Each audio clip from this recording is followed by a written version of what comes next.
The only thing I can really say about it is the work that I produce is for the Crown Office. The Crown Office is we're a group of calligraphers. There are 4 of us, and we still handwrite some of the laws.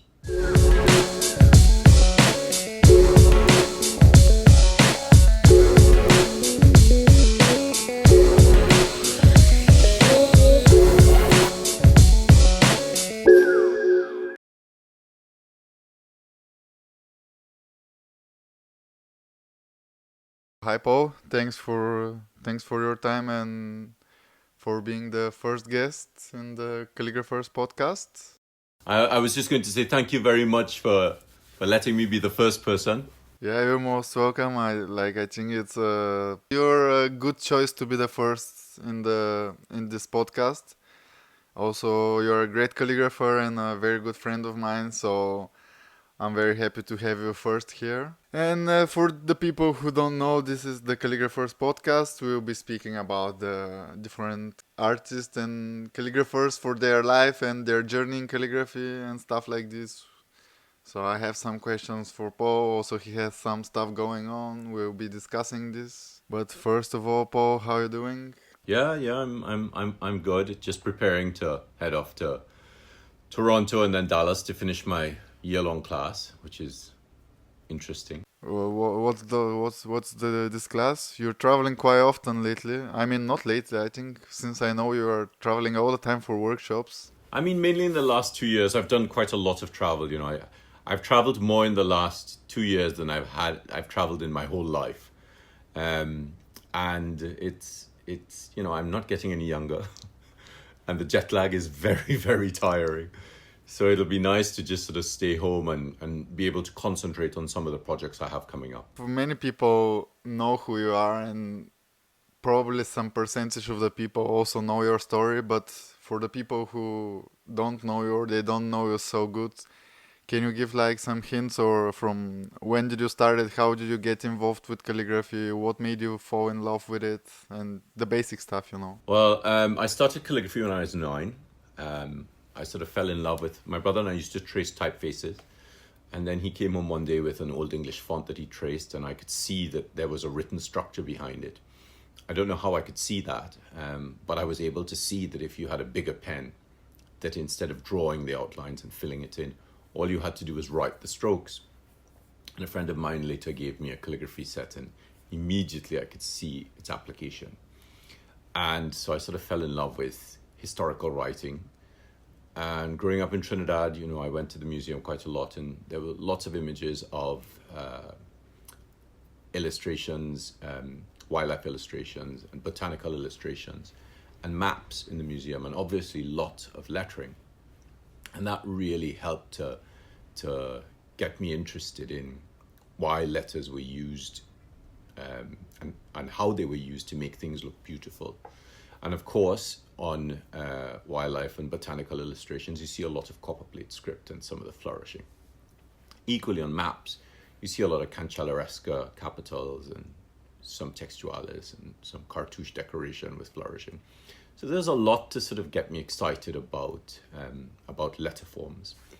And then, my mom was great when we were growing up. She'd take us to the library and we'd be there for the whole day. And and this is it's a little bit odd talking to people about this because, when you didn't have the internet, you go into the library and you start looking at something in an encyclopedia and it says, see this. And so you check the notes and you go to somewhere else. And sometimes it's like that when you're on the internet and you're hunting for something and you just go down this rabbit hole. And it was like that, and from... Pretty sure many people will be interested to hear it because, as I said, some of them are not even imagining going to libraries. So even for me, it's like interesting to hear it.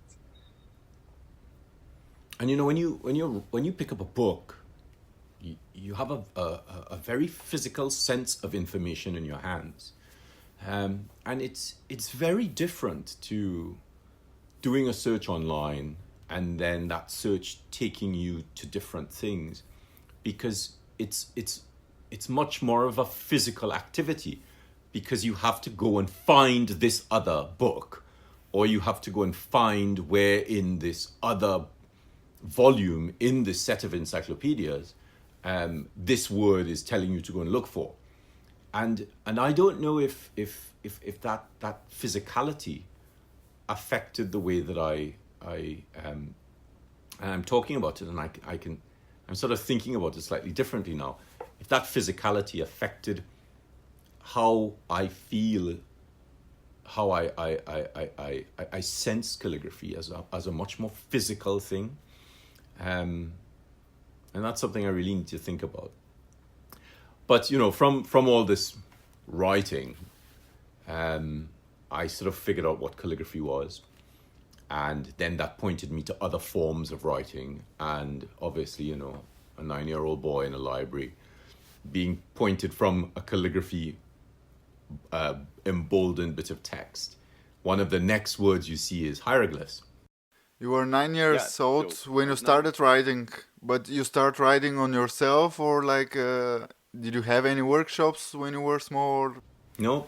I grew up in Trinidad, so few people knew the word calligraphy, and I just picked it up, and there was a speedball textbook, a little booklet, and I just followed along the booklet.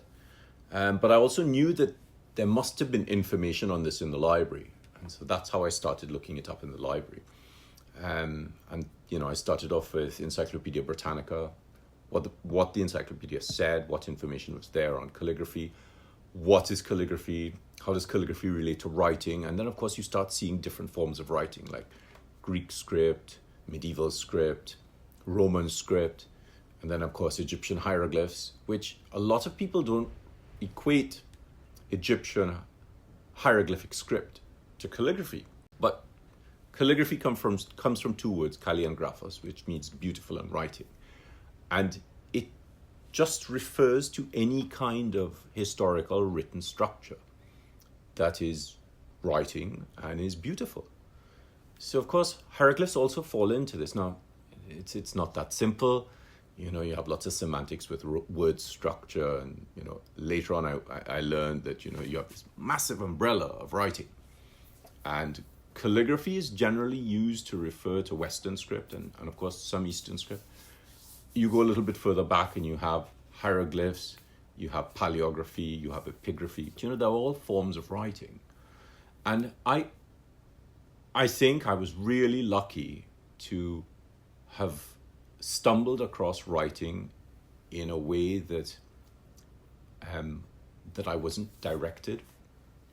So I learned to apply the word writing to all forms of writing, and I still love writing as an umbrella. So when you look at writing, I don't just think of Western calligraphy, I don't just think of Eastern calligraphy, I don't just think of contemporary calligraphy, or calligraphy in the modern period, or calligraphy in, Western recorded history. For me, it's all about writing. Egyptian hieroglyphs, Mayan hieroglyphs, Hittite, Hurrian, just any time you have thought translated onto a surface, and that kind of mark making that helps to translate that information, for me, it's just how all of that is so beautiful. At what age did you feel like you're becoming good, or like when did you feel like at least you had mastered a script or a hand? When did you feel strong enough with something that you go professional? And at what age were your first workshops? Did you attend any workshops? Also, were there any masters back then that you were looking after, and which work you were admiring? I think, one of the things you have to remember is growing up in a developing country in the 70s, there was no internet. So I didn't know what was out there. I didn't know who was out there because, there was one book on the island. And I saved up to buy this little book, and it was quite expensive. And I bought this book on calligraphy called The Art of Calligraphy by David Harris. I had no idea who he was, but this was the only book that was available, full stop.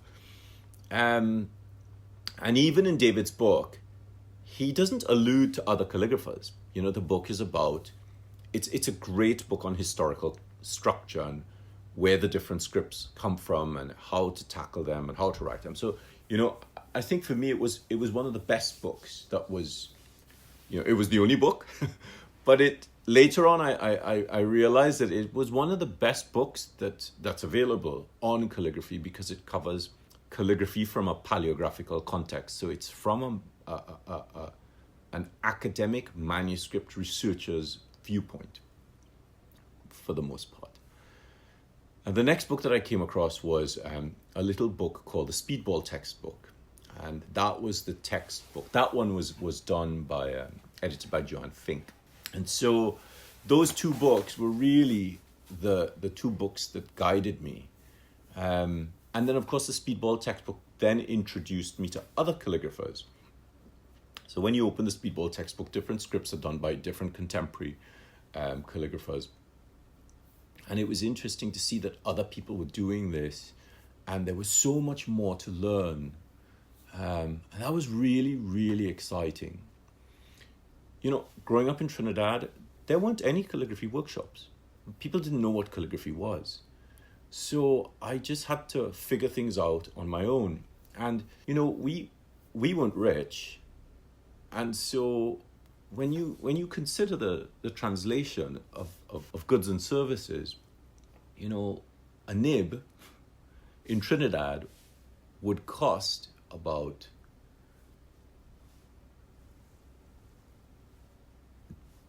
$10, because the exchange rate was 10 to 1, a pound, 10 Trinidadian dollars to £1. Now a nib here costs, it would have cost anywhere between 50 to 75 pence. So it would have cost somewhere between $5 to $10 per nib. And a nib traveling that far, and I know this now, a nib traveling that far could get damaged in transportation. So you spend all this money to buy a nib and it doesn't work. And I sort of pestered my mother about, can I get some nibs, or can I get a pen? And she was like, well, they're not cheap.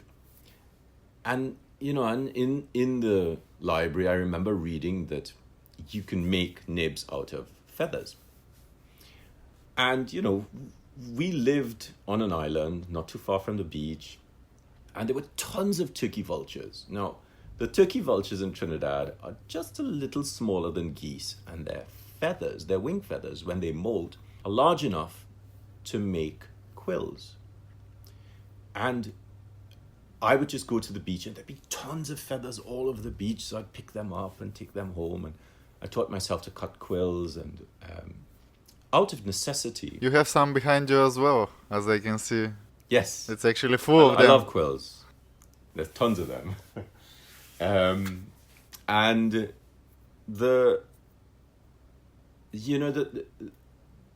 didn't need to do a lot of work to cure the quills, because they were wet, lying on hot sand, and so they were naturally cured. Of course, when I moved to the UK, I then realized that you have to physically cure the things yourself by getting silver sand and getting a cast iron pot and heating the sand. Of course, none of this I had to do as a child, and so I learned to cut the quills. And paper wasn't cheap, obviously, so I started learning to make paper. How do you make paper to write on? And I learned about why paper needs to be sized correctly, and of course, colored inks. So I just sort of thought, well, you must be able to get color out of anything. How do you get orange out of a carrot? Now, the problem with the paper was, at some point my mother turned to me and said, I think you've ruined the blender. And she, I sort of forgot the paper. When you're trying to pulp paper and it hardens, it's a problem. And she was great in being so encouraging. And, for a long time, I thought that it was such a disadvantage. A lot of people in developed countries can go to a shop and buy ink and buy paper and buy nibs. And I always thought that, it was such a disadvantage to not have that. And, years later, I realized that it was probably one of the greatest advantages I had, because I had to be resourceful. And it meant that I learned and I understood more about the tools and materials than I could have ever understood if they had just happened readily. And so, and that really helped me later on in life when I started working as a full-time calligrapher, because if I ran into a problem with materials, I could reason out what the problem was. I understood why paper worked the way it worked. I understood that you needed to have enough size in the paper so the ink didn't bleed. I had a much deeper connection to the materials because I had to figure out how they worked in a very difficult environment. And eventually, I started to make some money. I was very fortunate in that, when you grow up in a developing country, if you are, and there's a small population, if you are anywhere nearly sort of kind of maybe good at something, and it's really obscure, you're probably the only person doing it. And so very quickly, people kept asking me to do things for them. And I did this really big job where I had to write out 8 scrolls. At what age was this? How old were you? I was 15. So you got your first commission at 15? Yeah. And, I'd never written a scroll. I didn't know.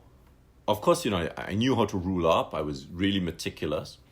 I understood that the lines needed to be certain lengths and the scroll had to be a certain length and you had to work out all the heights. And all of this was guesswork for me. And the scrolls had to look like each other. So not having any training and really sort of having to figure everything out really gave me a very different experience of how calligraphy was approached. And that I have a very high sense of responsibility to clients, and I didn't want to disappoint this client, so I had to really change the way that I saw how a piece of work could be put together and how that piece of work then had to be reproduced. And I think that made me start to realize that, there's a lot more to this than just pretty writing. And my work was good then. Even as a professional now, looking back at the work, I'm always surprised at the level that the work was at. And I also realized that there was so much more to learn. And then somebody was offering a calligraphy class, and so this was when I was 19, and I got really excited. And I turned up at the class with, my little portfolio. And everybody in the class who, they were considerably older than me, they said, "Oh, this is a beginner's class." And I said, yeah, I'm a beginner.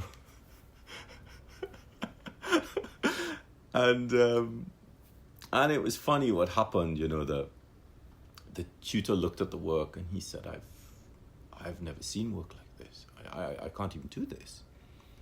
And in the end, they gave me back my check and they said, "We want you to teach this class as well, and we'll see how we can get this to work." And I'm like, I'm a beginner.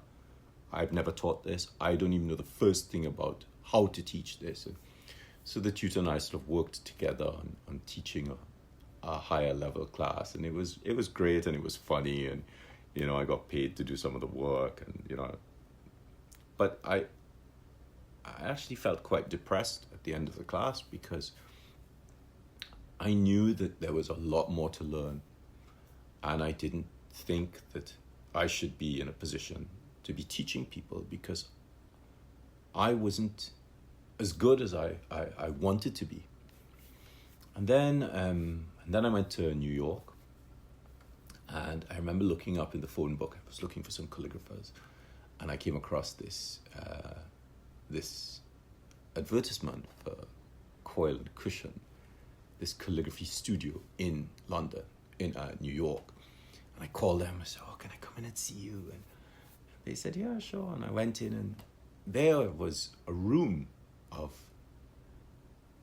8 calligraphers sitting there, working on scrolls and citations and envelopes and invitations and place cards. And there were all these books and inks and pens and quills and all these respectable people sitting there in their shirts, and it was amazing to see a studio, a full studio working.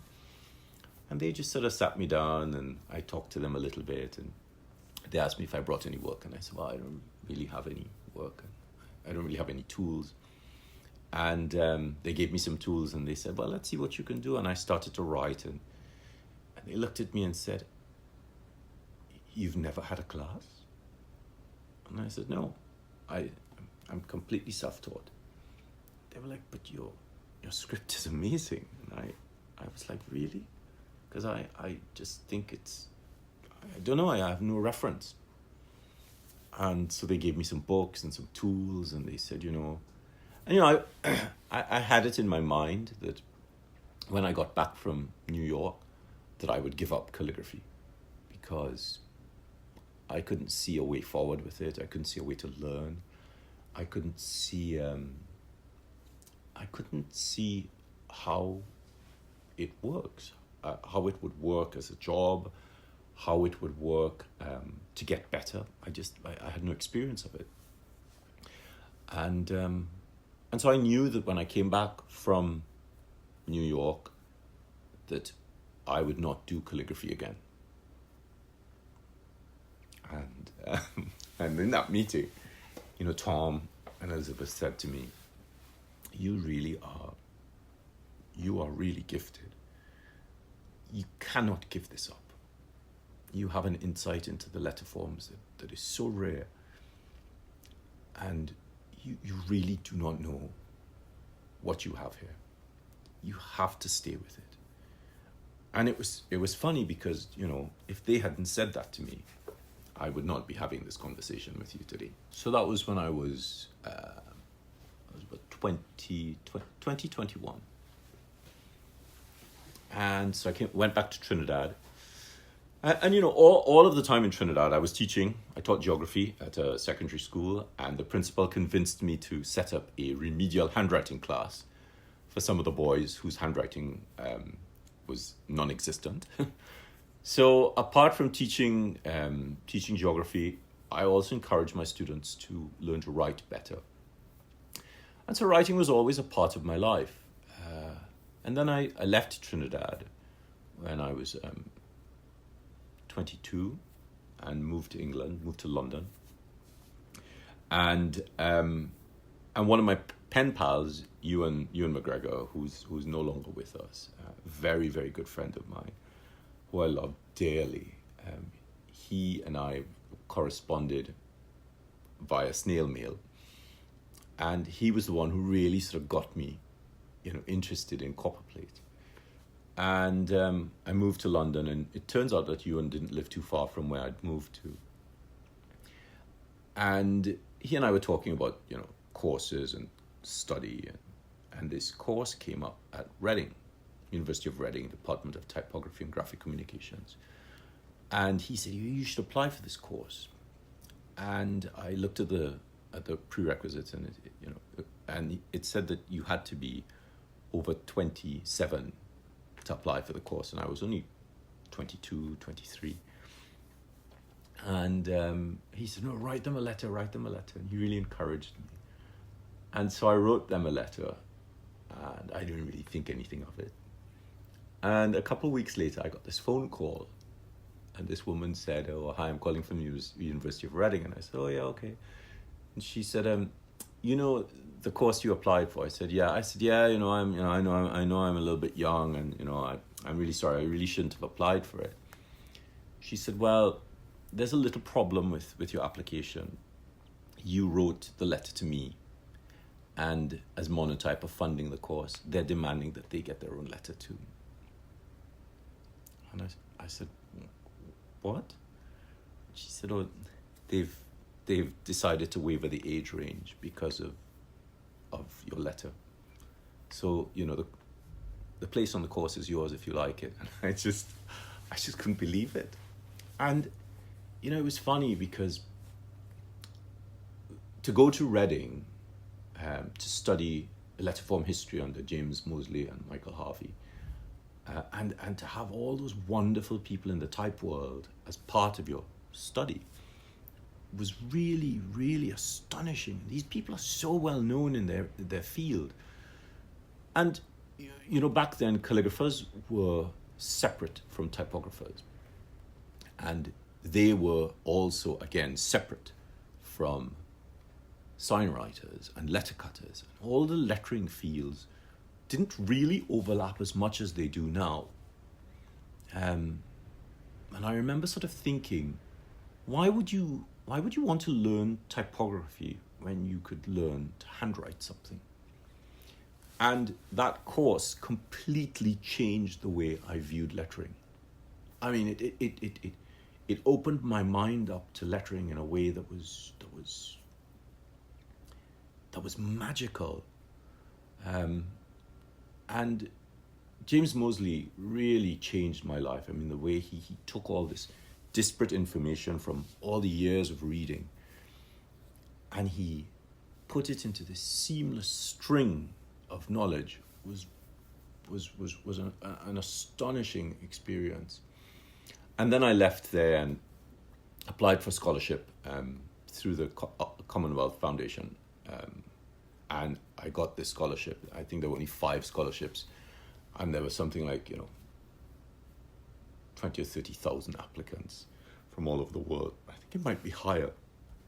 And then I went on to Reigate and I studied calligraphy and heraldic painting under Gaynor Goff and Gerald Minot. And again, I was really lucky to have these 2 wonderful tutors. And, Gaynor has single-handedly taught so many of the calligraphers on the planet, traditional calligraphers. And she gave me a really wonderful gift of how to look at a script and how to learn that script. And so there's this thing called a script analysis that she taught us to do, which was it was amazing because she taught us this script analysis technique. And a basic script analysis will take you 6 hours. And it's a long process on how to deconstruct a script. And this script analysis technique, you can pick any script and understand how it works and why it works the way it works. From a script analysis, you can tell the speed of writing. And it really is a phenomenal experience learning how to produce a script analysis. And and so I was on a scholarship, so I did as much as I could in the art school. I did stuff in 3D, I did stuff in printing, I did stuff in tapestry weaving, all to do with lettering. And it was a real traditional art school, which was brilliant. And then I left there and I still wanted to study more because I could feel that even though I had had 3 years of study under my belt, I still didn't feel good enough. I could see the structure of the letters in my head, but I just couldn't produce them with my hands. And of course, the lettering I was producing with my hands was good, but it was nothing like what I could see in my mind. And so I went on to Birkbeck and I studied Arabic calligraphy for 12 weeks under Mustafa Jafar. And then... You studied Arabic calligraphy? Brilliant. Loved it. You can do Arabic calligraphy? Oh, I haven't practiced my Arabic in a long time. But, when I sit down... But, and then so for that year, I did 12 weeks with Mustafa at the British Museum. And then I did a year-long course in English paleography from 600 to 1600, which is an academic study of manuscript history and why letters look the way they look. And So paleography is the academic side of calligraphy. And then I also did a course in archeological illustration. So for that year, these are the 3 courses that I did. And the archeological illustration course I wanted to do because I wanted a higher order of practice and in a different field. And I fell in love with historical ancient writing systems. And so that sort of, so for 4 years I studied lots of different things around lettering. And of course, nobody teaches you how to earn a living. So I started contacting companies and who might need calligraphy, like banks or fashion houses. And that's how I started to build my business. And in that year, at the end of that year, the course tutor from the archaeological illustration class, she called me up, and she'd been headhunted by the Met in New York. And she asked me, are you still freelancing? And I said, yeah, just trying to make a living. She said, do you have 6 weeks to come out to Egypt to draw hieroglyphs in a pyramid? What? Are you for real? And I remember I'd just come out of the shower and I just dried my skin, and I was sitting on the end of the bed with a wet towel on the phone, and I just said to her, can I call you back? And I hung up the phone, and I just sort of sat on the end of the bed, and then I realized, I was probably getting the bed quite wet. So I got up and I got dressed, and I called her back, and I said, I don't really understand what you're asking me to do. And she said, well, there's a position to come out to Egypt and draw hieroglyphs. We have a pyramid in Dashur, and we just need some help with the hieroglyphs that we're finding. We just need to record them properly. And I was really impressed with your ability to perceive a line on the archaeological illustration course, and I think you could do this. And so I went out to Egypt, and we lived between two massive pyramids, and it was really an astonishing experience. It is, it is by far one of the most amazing and interesting experiences of my life. And so I went there and worked in this pyramid, lived in the desert, and then came back and I was really fired up to work on lettering. And so my life sort of centers around writing, and it's not just Western script. It's all script. I'm a quarter Chinese. I love Chinese calligraphy. I love brush lettering. I grew up seeing it around my grandparents' house, and I grew up in the Chinese community, and seeing all these old people from China writing with their brushes and playing mahjong, and it just I see people talk about calligraphy online, or they do calligraphy, and it sort of breaks my heart that their idea of calligraphy is so small, because they're only looking at this one script, and they're not even thinking that there's this whole world of lettering that exists, that can fire you up and can change your life. This is true, but also something that I see in our days is that people don't have the patience. They don't want to put the time to learn. They expect, like, I start today, and like tomorrow, like the next week, month, I'll be like perfect. And now, like, Yes, of course, while I listen to you, like, you spend like 4 years on educating yourself in so many things, in so many styles. Like, I really want people to get this and understand it, because I know it's very like different. You see online videos that are sped up, and everything looks so easy, but the truth is you gotta have a lot of patience, and you gotta put a lot of work in. When I was at Reigate, I remember the first week we sat down, Gaynor said, okay, so we're going to do the letter O today. And I went to art school.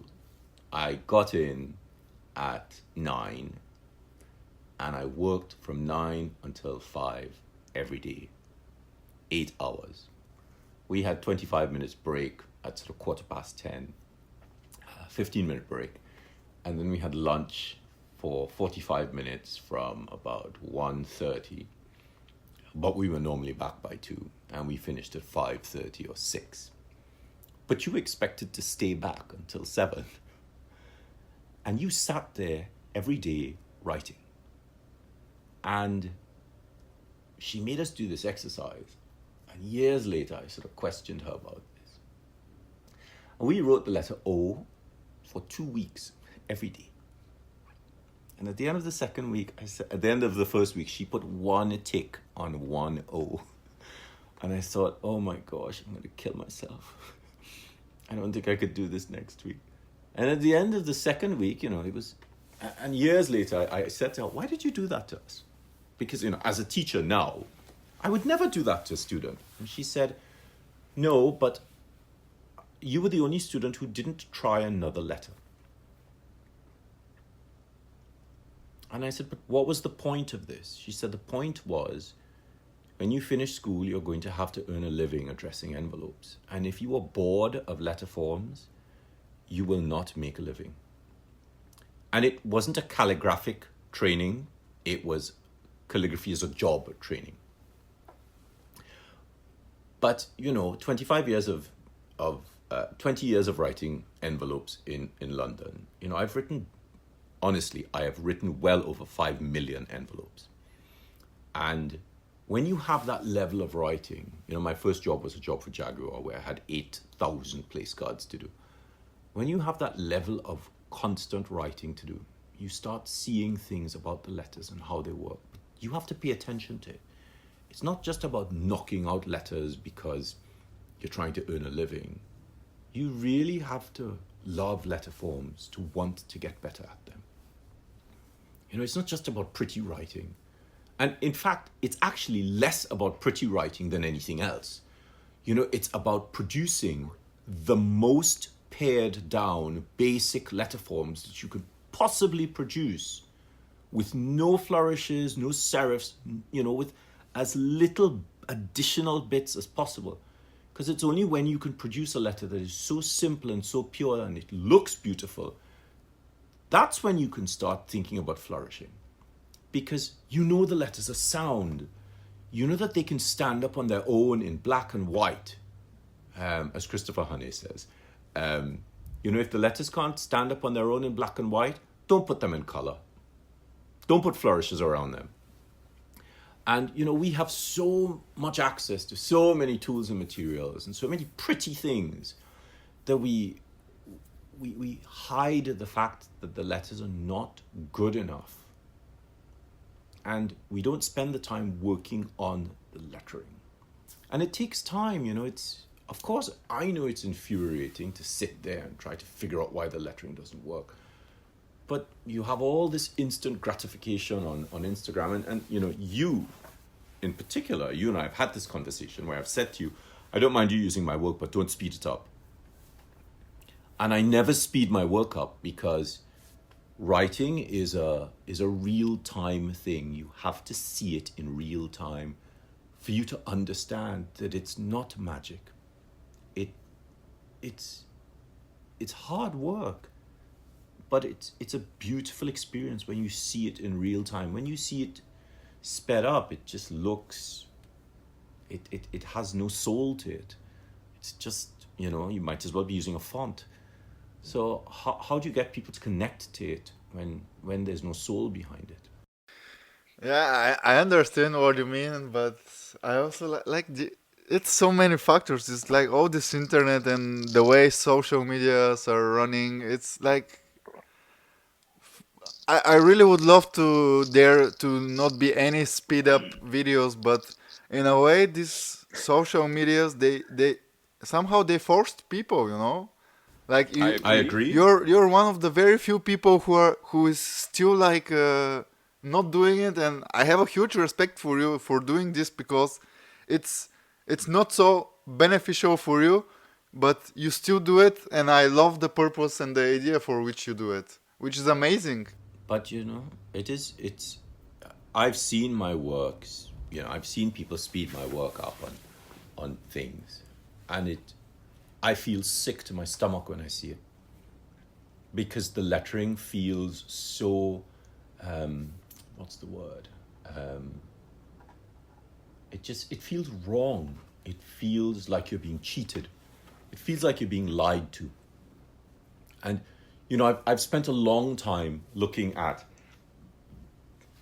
when I was working on the manual, one of the things that I started to look at was, why does writing work the way it works? When people watch you write, why do they feel the way they feel? I've had so many people stand there watching me write and they just suddenly burst into tears. Why does writing do that to us? And so, writing connects with us on an energetic level. It's tied to our heart because, the writing condition is very much tied to the human condition. Our cities wouldn't exist if we didn't have writing. So if writing is that much tied to us as a race, and we change the way that we see it or the way we experience it, then surely the way that we're meant to experience it is so far removed from how we should be experiencing it that we lose its connection. We lose that connection to it. And so when we write, and we write at real time, and people see that, it touches them. It makes them feel more. And that's why and so I started looking at this thing. So I started to think, well, what is it that helps people to connect to it? And it's to do with the rhythm. But the rhythm at which, the pace at which the tool moves on the surface also affects the way in which the letters form. Because if you try to write too quickly, the tool does not have the time to produce the shape. The ink doesn't have time to travel down the ink slit, down the channel, through the tines, to get to the tines, spread across the tines if you're using a pointed nib, or if you're using a broad edge nib, spread all the way across the edge. And then the ink has to get from the edge to the page, and then once it's on the page, that's when you can write. So all of that has to happen whilst you're waiting. And some people put their pen on the page and they start writing. Of course, there's no ink because, obviously the ink doesn't have time to come down. Then the tool you have to allow the tool time to make the shape. Otherwise, the letter can't form properly. So the pace at which we write is dictated by the script, because some scripts you can write some scripts faster than others. And that pace is directly linked to the rhythm of the script and the way in which it appears on the page. So if we take that away in a video, if we remove that essential context of rhythm, we lose the connection to the script. We lose the connection to the writer. And we're sort of cheated. We're cheated from experiencing that beauty of writing, because now it's not about the journey, it's about the end product. So all you want to see is what happens at the end, rather than experiencing the rate at which the thing happens and the beauty of the magic of it appearing on the page. How many times have you looked at really good calligraphers produce work, and you're not even paying attention to the words they're writing. You're just watching the magic of blankness turn into something happening on the page, and it's so beautiful, and this is an experience that a lot of people don't have. And so there's all this writing that's done at 2 or 3 or 4 times the speed that it should be done at, and nobody's experiencing the joy of the actual thing. They just want to see what's happening at the end of it. That's true. But it's not only this. I think also because it's not only in calligraphy, like most videos, no matter what, everything is so sped up that people don't even have the patience to, for example, to spend some time watch a real-time video, you know? Yeah, and it's only a minute. I mean, if you're on Instagram, oh gosh, it's only a minute. And 5 seconds in and you're bored. Okay, I want to speak a little bit about the manual, but before this, I want to ask about something else. You've produced work for the Queen of England. Can you tell me a little bit more about this? I'm pretty sure people would love to hear how this happened and. Yeah, not really, actually. The only thing I can really say about it is the work that I produce is for the Crown Office. The Crown Office is we're a group of calligraphers. There are 4 of us, and we still handwrite some of the laws. And so there are some laws that still have to be written in ink on vellum. And obviously you have to learn how to prepare the vellum. You have to learn how vellum interacts with ink and which ink works best with it. We all have our own specific scripts that we like. And on our own sort of particular tools that we prefer. Sometimes if I'm really frustrated, I just cut a quill because sometimes a metal nib just will not do it. And a quill and vellum work really well together. So they are laws. There are other things that I do as a Crown Office scribe, which I'm not really allowed to talk about.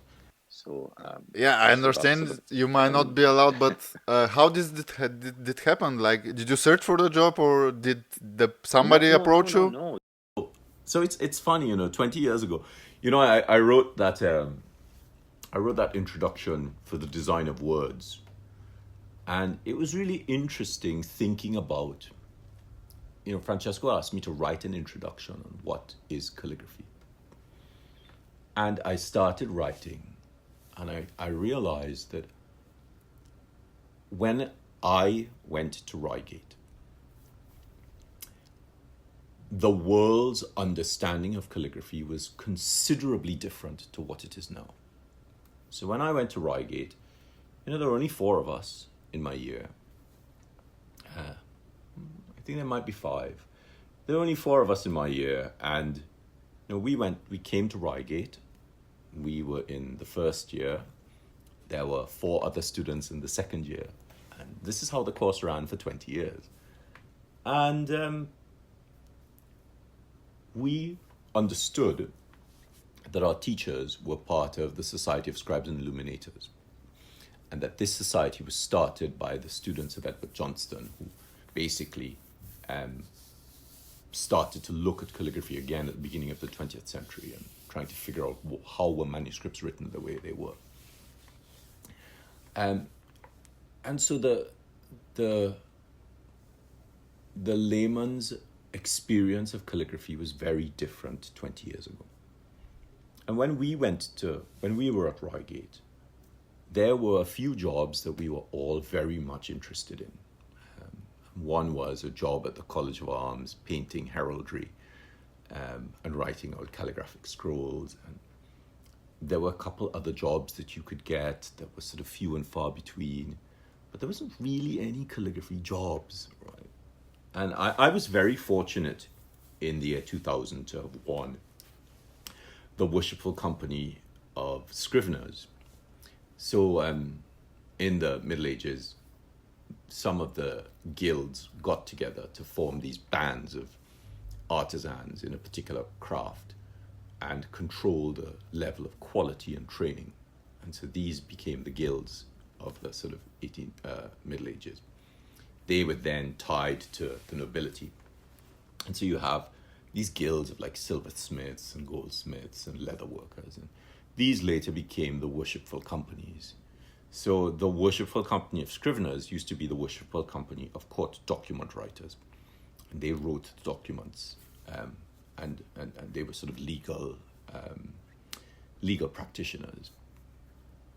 And so they still exist, and they gave, I'm not sure if they still do, but they used to give an award, a little bit of money to help students studying.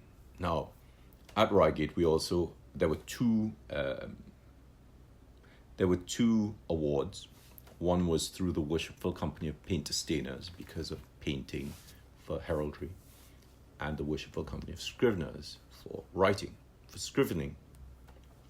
So I won the Scriveners Award that year, and I decided to present them with a gift to say thank you at the ceremony. And I was very, very fortunate that that one of the scriveners from the Crown Office was at this ceremony. And he looked at the work and he said, this is really, really good work, and it shows how hard you've worked for the last 2 years at Reigate. And we might have a little post that you might want to consider. And so that's sort of how that happened, and it was really sort of bizarre and obscure. My mother was here in London a couple of months ago, and I had just had some scrolls come through, and I just finished these scrolls, and she was sitting here, and I said to her, I want to show you something. She said, okay. And I said, so this is what one of the laws look like when I handwrite them. I said, and the Queen's seal goes right here. There's a signature here. And she just looked at me and she said, I just cannot believe what I'm looking at. And it's really quite a bizarre little thing. Oh yeah, and when we were at Reigate, there was this massive uproar in the Houses of Parliament. And they were trying to save money, and we were like, oh wow, the House of Parliament uses vellum for the laws, and this is one of the jobs, and somebody has to get this, and then they wanted to stop using vellum. And I remember sort of coming in and having this heated discussion, and of course it comes up every 10 years, where they want to save money using vellum, and then people say, yeah, but they they want to save money on vellum, but a hammer will cost £200. And it was really sort of funny, the stuff that was going on in the newspapers. And it was quite amazing, to sort of start doing these laws, which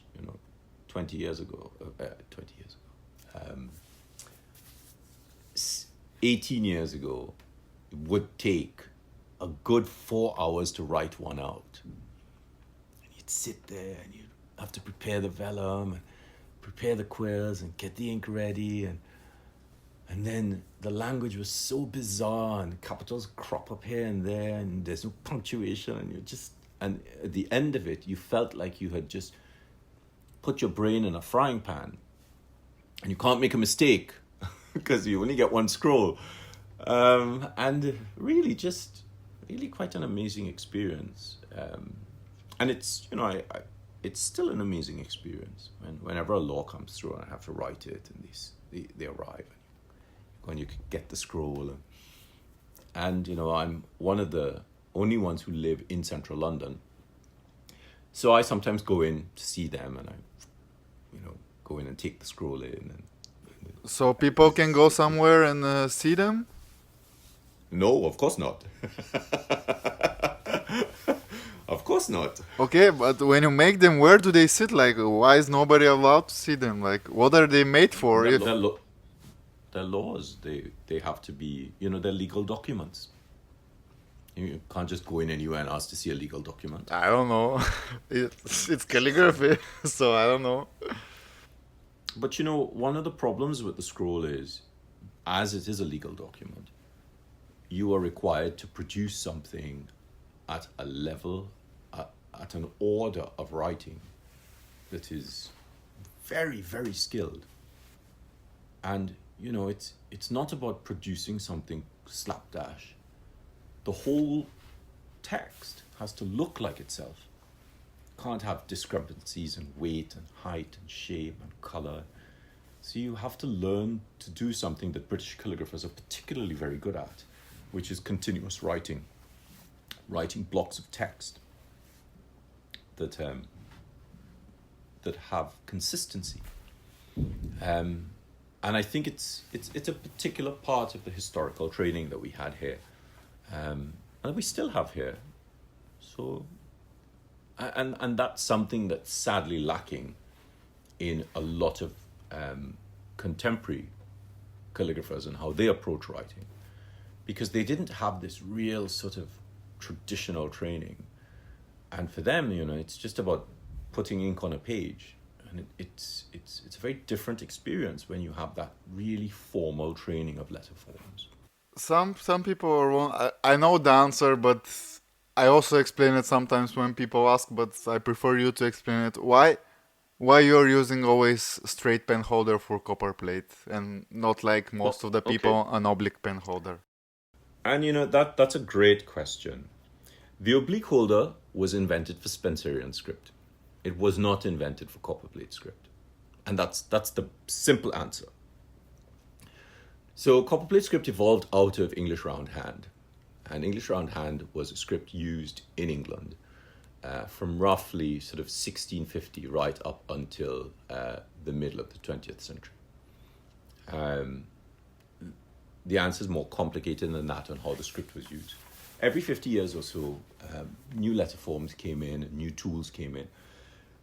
But historically, English roundhand was written with a small left oblique cut quill, which was a straight nib. It was not an oblique. It was not off at an oblique, as an oblique holder is. The letter shapes were different in the middle 17th century. And then when you get into the 18th century, when they moved to a pointed flexible quill, the shapes again started to change, but the tool was still a straight tool. Now, there is a very basic response that I always give students who say, but it's easier to write it with an oblique holder. And I ask them, okay, and how much easier is it to cross the top of a capital T or an F, or do the swell on the bottom of the Q or the L? And as soon as you put those four majuscules into context, you start to think, well, it's not that easy to do it with an oblique holder. And I've had lots of people, and I've asked this question to hundreds of people who do copperplate script, and they say, quite a few of them have said, yeah, I have a straight holder on the side just for that. I'm like, well, if the tool you're using cannot produce the shape for that particular letter form that it's supposed to produce, then obviously the tool is not correct for the script. There are lots of other things that I've discovered in the research that I did for the manual, in that when you use an oblique holder, there is a natural tendency for the letters to lean forward a little bit more to a Spencerian angle. So copperplate is generally written at about 55 degrees, Spencerian at 52. And you will find that the letters are not, that the line of universal beauty isn't on the 55. It might go over the 55 back and forth. So you start off on the right side of the 55 and you end up on the left side of the 55. And the line doesn't divide the line of universal beauty in half. You can turn the page, but there is a tendency for this to happen with an oblique holder. It's a minuscule variation, but when you really start looking at the letter forms, it makes a difference. Things like there is a tendency for weight to be deposited in the top or the bottom third rather than the middle third of the stem. And that's a very Spencerian shape. The A's and the O's, there is a tendency for them to be more of an asymmetric ellipse rather than a symmetrical ellipse. And that again is a Spencerian tendency. So if you really want to write, English roundhand or copperplate script, English copperplate script, you really want a straight holder for that. And the other reason that I use a straight holder is I know when I pick up a straight holder, I'm going to write copperplate. I know if I pick up an oblique holder, I am going to write Spencerian script. And so my brain differentiates between the two scripts by using the holder. And the scripts are similar enough to be problematic. And as a beginner, if you start off with this script, either one of them, you need something to help you difference the letter forms. Also, Spencerian script requires muscular movement. So does Copperplate script. But when you're using the muscular movement with Spencerian script, the flange on the tool has to be flatter so that it springs open much more readily. In Copperplate script, you don't want that happening. You want much more control over how the tines spread. So there's a lot of difference between what happens with a straight holder and an oblique holder. And people just don't have the experience of it. Now, to make matters more complicated, the oblique holder was invented by the Americans for Spencerian script. It is a great tool to use for engravers and engrossing script, because once you start looking at those scripts properly, you really start to see how different they are to English copperplate, which is much more upright, much less flared.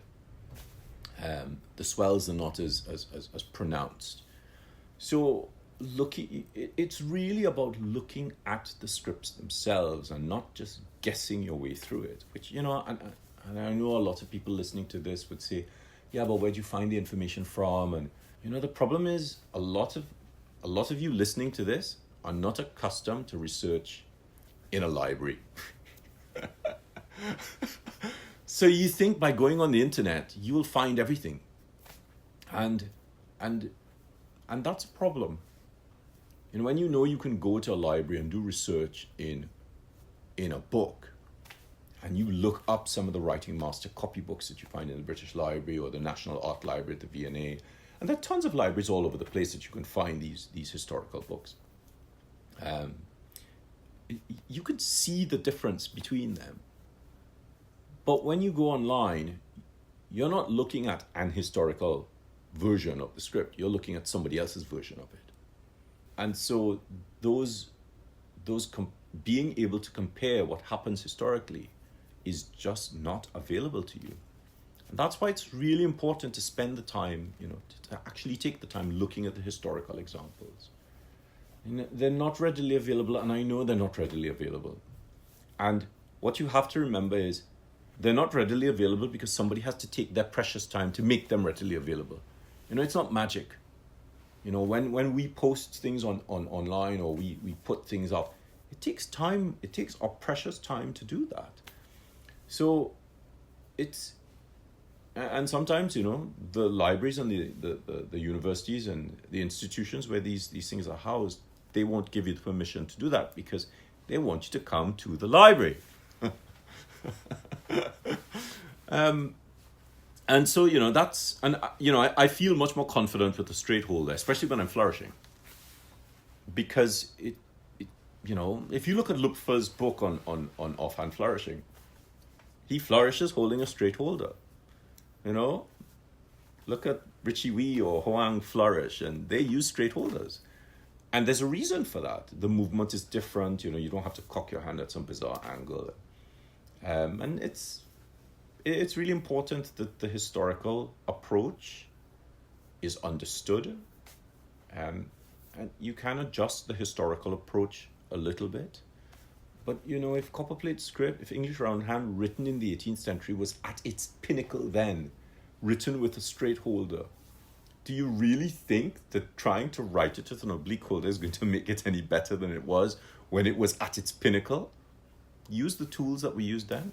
Well, I think it's becoming now at its pinnacle with your manual, which I want you to speak a little bit about. Last year you published the Copperplate Manual Yin and Yang approach.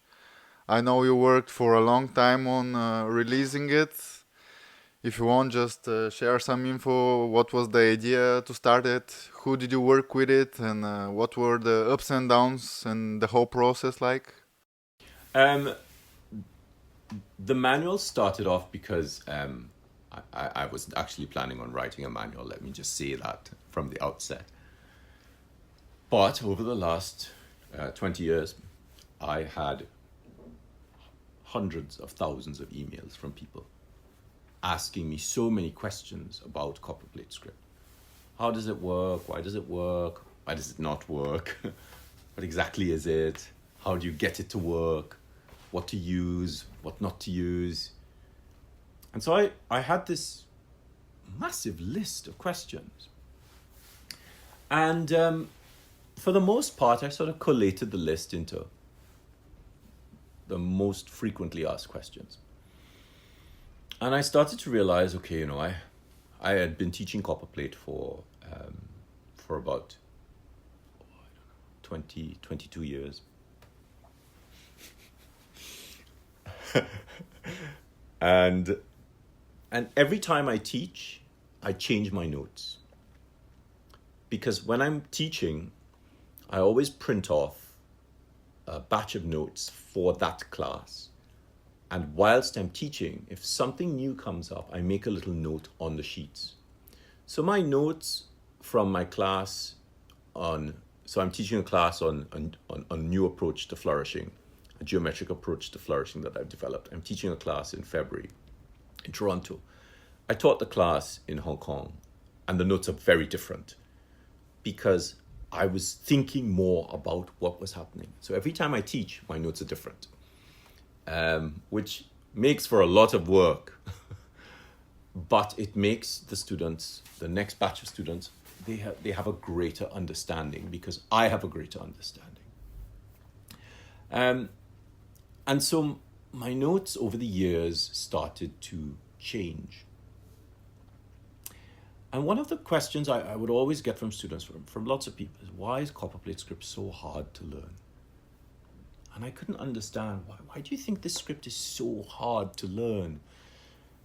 And I started looking at how I approached the script. So it really came out of a deconstruction of my approach. Because I think a lot of teachers teach what they know, and they're very good at what they can do, but they've never really had to pull apart what they do.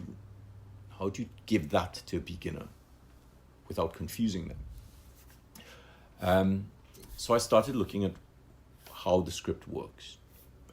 And I was at Creativation and I bumped into Angie Vangalis there. And Angie was struggling with some flourishing. And I said to her, you know, flourishing is actually quite easy. She looked at me and she said, you are kidding, right? And I said, no, I can show you the structure of flourishing in 10 minutes. And she said, well, this I have to see.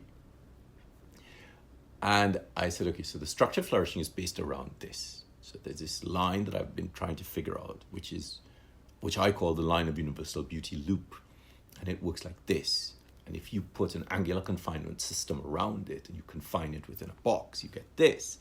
And so the structure of the flourishing is based on this. And they have to the lines need to intersect at angles like this and this and this. And there are two sets of angles. And then the lines are parallel. And then you have a sort of square-like flourish. And then you drop the curves in and there you go. And she looked at me and she said, oh my God, you're right. How did you come up with this? She said, you have to write a book on this. I was like, oh, yeah, whatever. And she had just finished, both she and Randy Hassan had just finished working on the most recent Speedball textbook for Speedball. And she and I spent a lot of time in Phoenix that year. That was 3 years ago. Going to see the Phoenix Calligraphy Guild. And I was working at Creativation for Kurotaki. And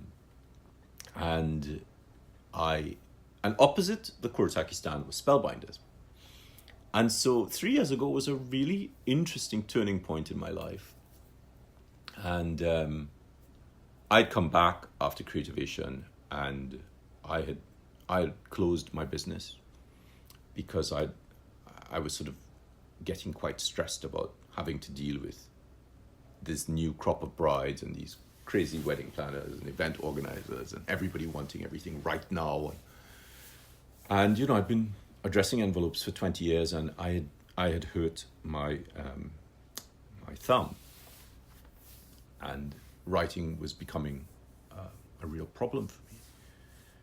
So I needed to change the way that I was approaching it. I went and I studied Reiki, and the Reiki really helps me to write, and if my thumb starts hurting, I stop and I do some Reiki on my hand, and it really, really helps with the pain. So I knew that I couldn't be addressing envelopes anymore. And Tim, my husband, said to me, you need to make a decision, because you cannot be suffering, you cannot be in pain while you're working all day, every day. And so I made a decision to close the business, which meant that, my lovely assistant, Alice Mazzilli, had to figure her own way out. And I still see Alice as often as I can and help her with her calligraphy. And I moved to this smaller studio in Brixton, which is now my little home. And I came back from Creativation to a studio filled with boxes. And I sat on the sofa and I cried, because I had given up something that I'd spent 20 years building. And Angie sent me a text message to say, you need to check your emails. And I was like, I have no internet here. So I sort of thought, how am I going to do this? So I then had to, I used my phone, and I hadn't set up my Outlook on my phone properly, so I had to set that up. And I checked my emails, and Speedball had sent to her, she had spoken to Speedball, and she said to them, Paul Antonio is working on a self-published manual. He's just starting to work on it, and he's using the Hunt 22B nib. You might want to talk to him about this. And so they then messaged me to say, we'd love to talk to you about this. We'd love to publish this for you. And that was an amazing experience, because my first calligraphy set was a Speedball set. So to come back to have Speedball ask this question, and they say, we followed you for so long, we really love your work, and we're glad that you love the nibs. And I said to them, I've used these nibs since I was 9. And that's how the manual started. And, Angie and I had no idea what we were getting ourselves into. Because once I started working on the structure of the manual, the basic premise of it sort of remained the same, but it turned into something so different and so detailed and so in depth. And it took us longer than we anticipated, and we ran into, problems with accuracy on the computer, and when you scan something, how things shift and how much they shift by. And I didn't want the letters in the manual to be retouched, because I wanted people to see that, okay, there are some letters that are done quite big so that you could really look at the shape. And of course the hairlines are shaky, but they weren't meant to be reproduced at 4 times the size that they were written at. And you can't get smooth, perfect hairlines all the time. You can't get smooth, perfect hairlines. There will be some shaking, and if you look at them under a magnifying glass, obviously that will show up. And I didn't want to give people a false sense of what to aim for. And so we started looking at the structure of the manual, and I came up with this new approach. So I always tell people that the script in the manual is not an historical script. It is a geometric construct that I have invented. But the point of it is to give you a framework within which to write the script. Now, once you understand the framework, you can apply it to any historical script. It does mean that you will need to change things. So the manual is based on 55 degrees. Once you base the script on 55 degrees, if you decide to work on a script which is written at 52 degrees, a copperplate-based script, you will need to skew the entire structure of the script. Now, one of the questions I was asked a lot was, how wide is the letter O? So in Copperplate script, most teachers will give you a baseline, an X height, and an angle. But they never tell you how wide the letter is. So you're just guessing. For the whole thing, you're guessing. And so I started to think, how can we work out the width of the letter? And I was doing this elliptical exercise, muscular movement exercise, which I was sort of doing this exercise, and I went from the horizontal ellipse to the ellipse at 55, which gives you the letter C. And I looked at it and I thought, something's happening here and I don't understand what's going on. So I took out a piece of paper, and when I was at secondary school, my technical drawing teacher always told me, never use a ruler. Use the ruler once to make one measurement. And after that, always use a piece of paper, because if you keep using the ruler, you'll get errors of increment creeping into your measurements. So I took the piece of paper and I measured the horizontal axis, the major axis of the ellipse in its horizontal form. And I then measured the axis of the ellipse at 55, and I found that the axes were the same length. So I thought, well, if the axis is horizontal and the axis at 55 is the same length, then what happens with the rotation point? So I did this bigger, and I looked at the rotation point, and I found that the circumference of the 55 intersects the focal point of the axis on the 50. And it's a little bit complicated, talking about it, but when you see it, it's actually very simple. And as soon as I saw what was going on, I thought that there is some geometry here that we've never seen before.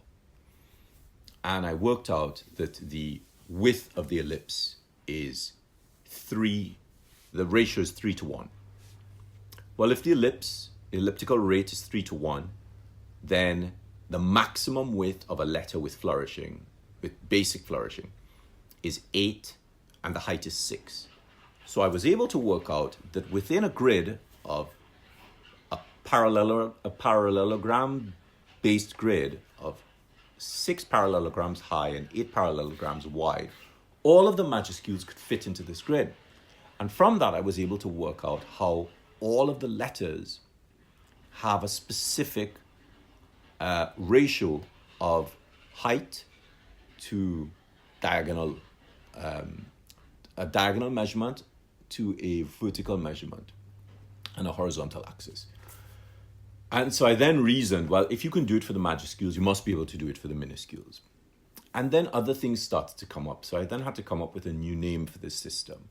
And that's how I came up with the Fourfold Symmetry. Now, I've only ever had 2 people figure out why I've called it this. I had a guy send me a message to say, you know what, as a fellow Trekkie, seeing you use information out of Star Trek showed me that you really knew what you were talking about. And it was a beautiful, beautiful email. And I love Star Trek. And when you listen to Jodie talk about the angular confinement beam, I started to think, maybe the thing here is you need to have an angular confinement for the curves.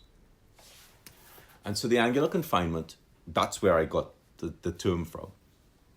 And then I realized that once you've gotten past the angular confinement, you have to get past another form of confinement, which is an elliptical confinement, because there are ellipses structured around the letters that we don't see. But the most important ellipse is an ellipse that holds the entire energetic structure of the letter. And it's an overriding ellipse that we always ignore. And as soon as I did the line of universal beauty, down that 55, touched the baseline, up and over and around and back to touch where that line of universal beauty exited the baseline, I found that there was an ellipse, and the division of the line of universal beauty inside of the middle of the ellipse gave a compressed yin and yang symbol. And as soon as I saw that, I knew that not only was the system physically beautiful, it was also metaphysically beautiful. And of course, the manual grew into, it became more complicated, and Angie and I were struggling with it, and so we got Telmo involved. And Telmo's brain is like me. It's like talking to myself. So it's great sort of talking to him, and he sees what I'm talking about. And he and I were discussing technical aspects of geometry. And I was looking at why flourishes work the way they work. So we were just refining the manual. We weren't really planning to put in a section on flourishing. But, I thought, well, you really have to. So I started to think about how the structure of the manual works within the context of flourishing. And I was doing some research in something called phyllotaxis, which is the golden ratio, and how 137.5 degrees, which is this angle that plants use to predict where the next leaf goes around the stem, or where the next petal goes around a pollen ball, so that the petals have maximum exposure to sunlight and minimum overlap from the next petal. I started to look at how this works, and came across John Edmark's work, this brilliant professor at Stanford University. And I was sitting there thinking about this angle. Now, at the beginning of the manual, I was looking at myself write. I did lots of films of my handwriting. And I noticed that the nib doesn't stay on the 55, it wavers back and forth over the 55. And I printed off some screenshots and I measured how much movement there was. And I came up with this angular movement. And the movement is something that I call the variance of tolerance, which is essentially the same as the standard deviation. And so the variance of tolerance is this angle, plus or minus the 55, which is 2.5 degrees. So if the nib wavers 2.5 degrees, plus or minus the 55, the nib can still produce the same kind of shape as if it's on the 55. As soon as you go over that, the nib produces a slightly different shape. So I had this 2.5 figure. I had 55, which I've always written the script at. And lots of people write the script at different angles, but I've always written it at 55. And then I have this new angle, 137.5. And I'm sitting in the studio, and I hear this voice. I'm in the studio alone. And I hear this voice say to me, "You have two angles." And I sit up and I think, I have two angles. What two angles do I have? Oh, I have 55, and I have 137.5. And so I thought, okay, how do these angles relate to each other? And so I divided 137.5 by 55. And up on the screen came 2.5. And I can't even begin to tell you what happened. It was like the whole world just crashed down around me. And so I discovered this variance of tolerance 9 months before I started looking at the golden angle. And that's when I started to realize that, there's a lot more going on here than just some random convergence of geometry. And what you see in the manual is not even 1/20th of what's possible.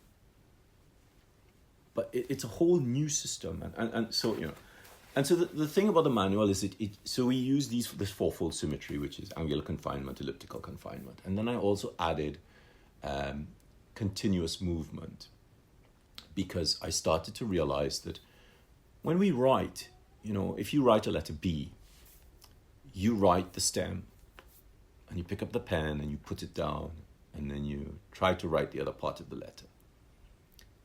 But if you pick the tool up and you just put it down, you guess where you're putting it down, you're never going to get the right shape. But if you continue that line through a series of ellipses, what you get is one line making the whole letter. And that's where I realized that every letter is actually only one line. What we see is a distinction of the line. We see a trace in the air, which obviously doesn't leave ink on the page. And we see a mark on the page. And that's where there's some illustrations in the manual where there's tons of little arrows all over the letter. And if you follow the mark, which is the trace, which is dotted, then you follow the mark, and then you follow the trace, and then the mark, the tool actually tells you where to put it. Once you're sort of doing it slowly enough. And out of that came the fourth facet, which is variable velocity. And so I didn't see the point in reinventing the wheel. What is the point in reinventing the wheel when the wheel is already there? So I took all of the terminology from about 200 English Writing Master copybooks, because all of that terminology is there: the swelled stroke, the hairline stroke, the hair stroke, and the waved stroke. And I deconstructed all the letters, and I said, okay, so what's missing? So there were roughly 10 terms used by English Writing Masters, but there was a lot of terminology missing to describe other parts of the letters. So I augmented the anatomy based on the historical source work. And once I started to augment the anatomy, it gave the anatomy, the terminology that I put together for the anatomy, historical credibility. And I didn't go ahead inventing words. The words are based on the historical construct. So, sorry, somebody's drilling in the other studio. Then the next thing I started to look at was other fields that touched on what I was looking at. So I looked at phylotaxis of plants, and then I had to look at, I thought, okay, so how does a car approach a curve? And so I started looking at velocity. How does velocity work? I mean, there's a whole science around velocity and cars and curves, and I was able to look at how a nib approaches a curve based on how a car approaches a curve. And there's all of this terminology around where to speed up, where to slow down, why you're speeding up at this point. Once you get past the apex of the turn, you can speed up because, it's like riding a bike. You're on a bicycle, and as the bike takes the corner, you don't speed up on the apex. You speed up past the apex because you have all that momentum behind you. And I realized that it's the same for a copperplate letter. It's like driving a car. It's like driving a car, and Telmo will tell you that, this is one of the things that Telmo will always hate me for. He plays, I don't know which game it is, one of these racing games. And he said, when I explained this concept of variable velocity to him, he said he'd be playing the game with his wife, and he would start thinking about where is the clipping point and where should I speed up? And he said, and it turned from, fun to a very cerebral activity, which he will never forgive me for. So that generated the Fourfold Symmetry. And I know when people look at it initially, and a lot of people have said to me, this is not a book for beginners, but you are wrong. This is the best book for a beginner. The reason why people have said to me it's not a good book for beginners is because for them, they just want to pick up a pen and they want to write. I have had emails from beginners people who have never picked up a pen. And this guy sent me an image and he said, I'd never picked up calligraphy. I saw you on YouTube and I wanted to do what you did. And I realized you just had a book out. So I bought the book at the beginning of August. And this was at the end of November. He said, and I needed to thank a friend for really helping me out and for being there for me. And this is the letter I wrote. I've never taken a class. I've only followed the manual for this. And I I cried when I saw the letter. It was amazing that out of this book he could really see how to learn copperplate script. And I know it's a geometric approach, but once you understand why the geometry works and how it works, you don't refer to it constantly. It just sits in the back of your mind. So you then know, oh, so the letter can't be this big because, there's a confinement.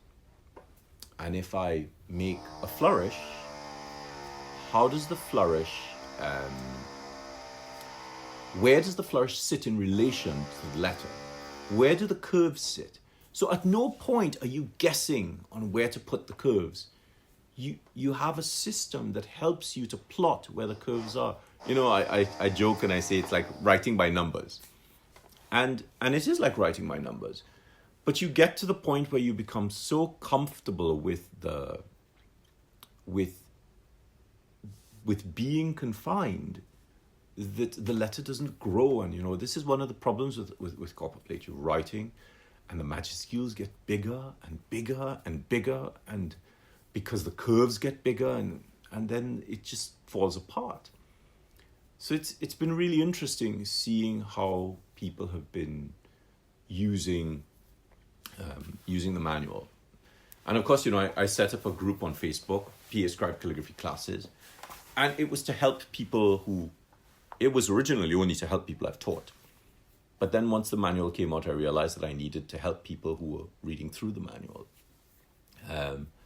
And so we're starting this concerted practice study group at the beginning of April, which is, I started to realize that one of the problems was people didn't know how to control their tools.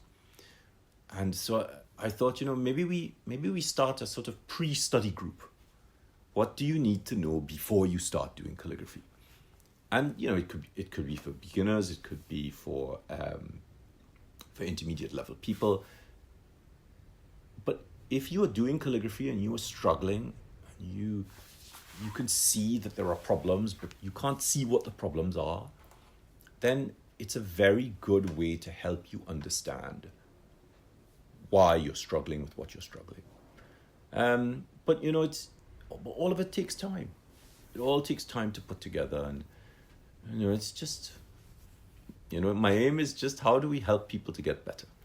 2 days ago, or like yesterday, you released the EPUB version of the book. Can you tell me why did you do it and what's different with it? We hadn't intended to do this from the start. We thought that a physical copy would work. But of course, there are issues with international shipping.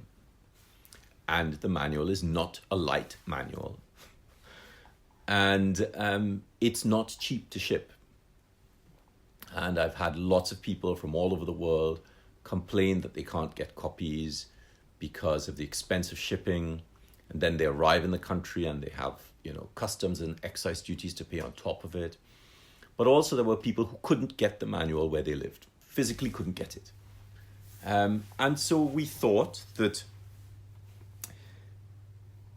in order to help people improve, that an electronic version of the manual would also work. Now, I also had lots of people who said to me, I have a copy, I just don't want to take the copy out of the house and leave it somewhere. Can you make something for a tablet? And so we made a decision to make an EPUB, which is non-printable for obvious reasons. And just, for people to have a greater accessibility to it. I always tell students calligraphy is 20% writing and 80% thinking. And if you have the manual on a tablet or on your phone, you can read about it. You don't have to be practicing. And once you start reading about problems that are associated with that particular letter, you will find that helps you to resolve some problems that you are experiencing that you don't see that you're experiencing. So having access to it in an electronic format is really interesting. Of course, that also means that, people will get a better sense of what's done in the manual. Now, obviously, as with all my notes, every time I do something, I change things.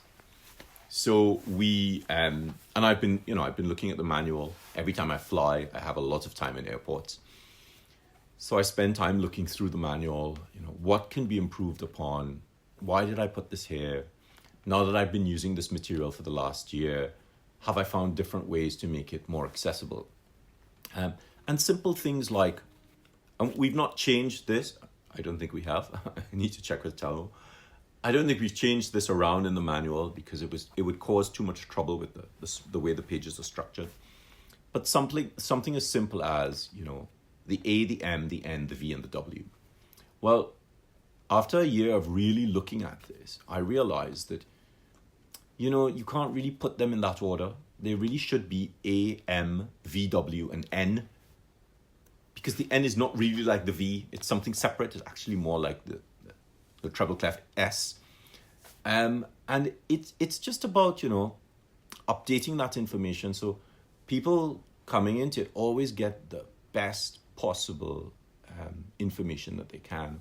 We reordered the structure of the exercises because I had assumed that when people wanted to start with the exercises, that they would look at the video on muscular movement and that they would learn muscular movement first.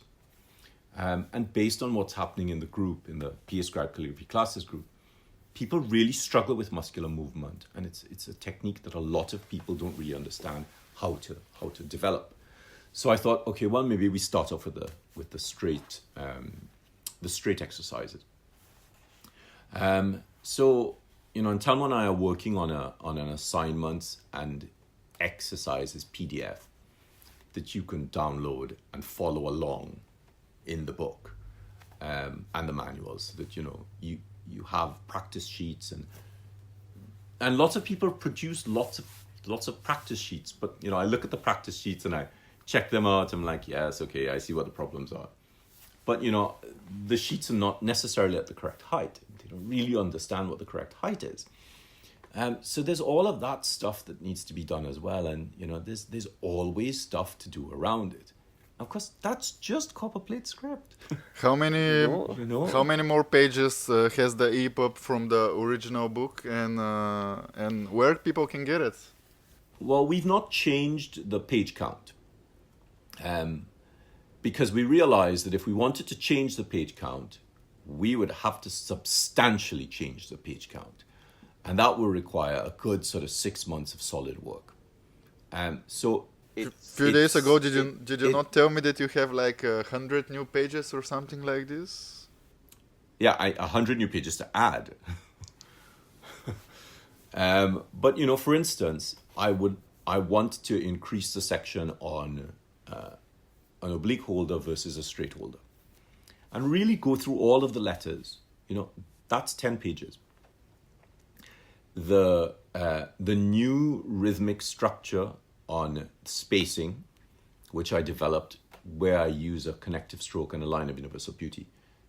I would like to increase that by 6 or 8 pages. The flourishing section, I want to increase, it's currently at 4 pages. It barely introduces you to this new technology of flourishing. But we didn't have the space in the physical copy, otherwise the manual would have been much more expensive. And so that I want to increase to either 10 or possibly 20 pages.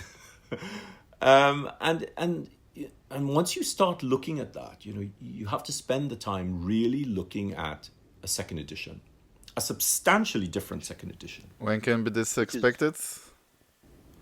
Oh, well, I have no idea. That is not something that I'm going to even hazard a guess on, because of course there are other things that I have on. So the Spellbinders projects we have some great stuff with Spellbinders that have come out, and that new hot foil machine, which is so fun. And I have my own products coming out soon. So, and we're starting a site, an online shop at Paul Antonio's at pscribe.us, and the fulfillment will be out of the US. And it's only tools and materials that I use. And, we're going to, and it's not an easy site to build because, I have to do all of these videos for how I use this particular tool, why I use it this way. And, I don't just want people buying tools from me unless they can understand why I use it the way I use it. So of course that's a huge project. My own products, they're currently being prototyped, so some of them will be out soon, which I'm very excited about. And Telma and I made a decision to separate the way people approach PA Scribe. So if you want a physical product, that physical product, you buy it via the .us site. We have some holders coming out, and the holders are amazing. And any electronic products, you buy them via the Shopify site. So, for instance, the EPUB, we have some PDFs coming out. And of course, I want to write on other scripts other than Copperplate script. So it's a lot to do. And of course, I do actually have a life. I know people think I don't have a life. I do actually have a life other than calligraphy. So I do, it's finding the time to fit all of that in. But also, I have to find the time to practice. And to practice for my own enjoyment. And I practice every day. You don't practice, you don't get better. And I got some new ink that I was just playing with. I'm just looking at it right over there. Really, really beautiful ink. And it's one of the inks I'm going to carry on the site. But I was testing it to see how it works with a Hunt 22B, and I still have to test it with some browser nibs and some Gillot nibs and see how it interacts with the different papers that we're planning to stock. Because, I know people struggle with buying tools and materials at work. So on the site, I will tell you this works with this and this. And so that, you buy this and this and it works. Rather than buying something and then you're just wasting your money because you think, oh, I'm really crap at this. You might be crap at it, but, at least the tools and materials should work together.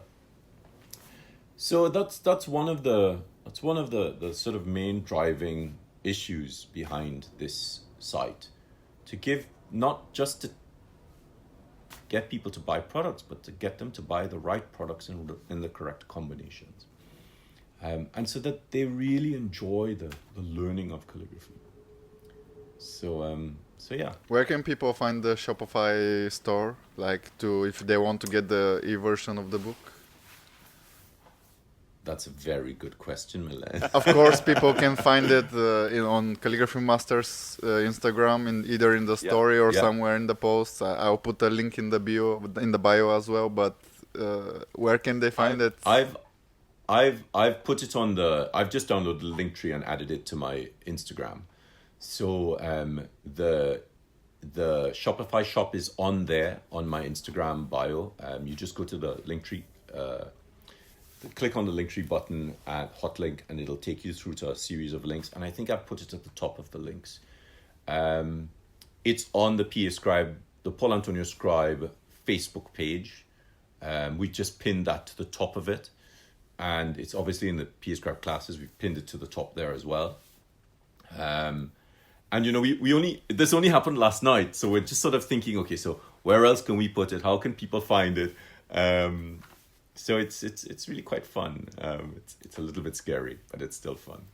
Well, it's great, Paul. I hope it will have a great success, and we'll be speaking for quite some time. So I think it's good to wrap it up. I really want to thank you a lot for giving me this time and for sharing your story and all the things that you shared.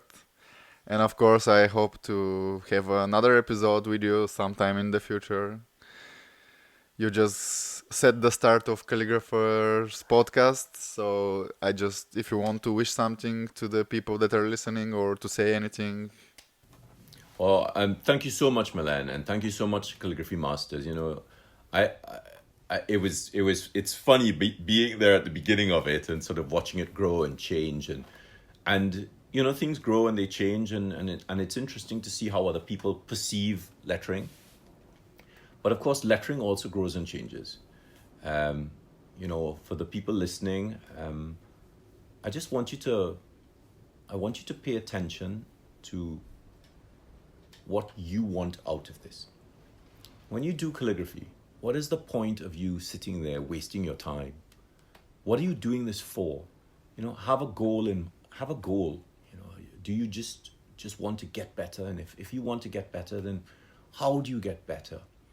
Sitting there and playing with your pens is one thing, but don't forget you have to spend money to buy tools and materials. Make them count for something. Look at some historical research. Take your time when you're practicing. Don't rush through the practice. Don't just try and squeeze 5 minutes here or there. You need to set aside some time.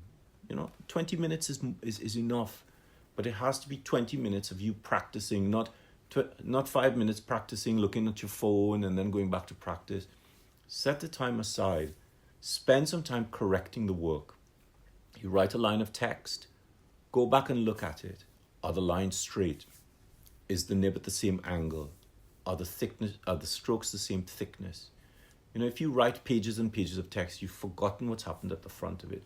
Take the time to continuously correct the text. Make notes. Why is it wrong? And once you start making the notes, you have something to aim for. What to correct the next time you sit down to write. I love writing, and I want people to experience writing from a different point of view. I want them to experience it in a much more higher order of writing. You can use the writing as meditation.